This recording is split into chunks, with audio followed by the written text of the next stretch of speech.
संतोष देशमुखांच्या हत्येला 33 दिवस उलटले तरी एक आरोपी फरार। देशमुख कुटुंब आज न्यायासाठी टॉवरवर आंदोलन करणार।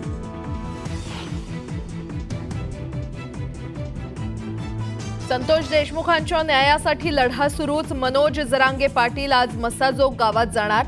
संतोष देशमुखांच्या कुटुंबियांची घेणार भेट।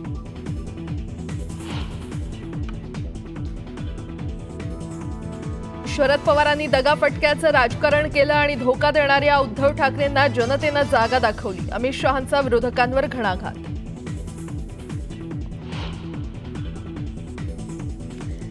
महाअधिवेशनातून भाजपनं फुंकलं महापालिका निवडणुकांचं रणशिंग।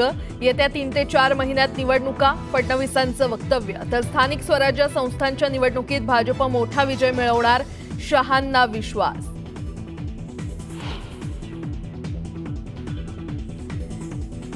नाशिक मुंबई महामार्गावर भीषण अपघात, 4घांचा मृत्यू, 5 ते 6 जण गंभीर जखमी। मृतांचा आकडा वाढण्याची भीती।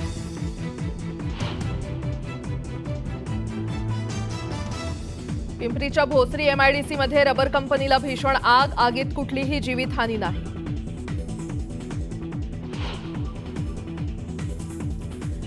सोलापूरमधील सिद्धरामेश्वर महाराजांच्या यात्रेचा आज दुसरा दिवस। मंदिरातील संमती कट्ट्याजवळ अक्षता सोहळा पार पडणार। सोहळ्याला नेते मंडळीही राहणार उपस्थित।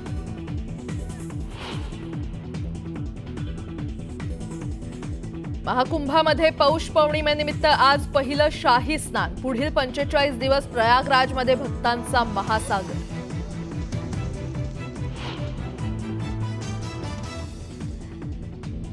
आणि अमेरिकेतल्या कॅलिफोर्नियामधील जंगलात लागलेल्या वणव्यामुळे मोठं नुकसान। लॉस एंजेलिसमधल्या जवळपास 12,000 इमारती जळून खाक।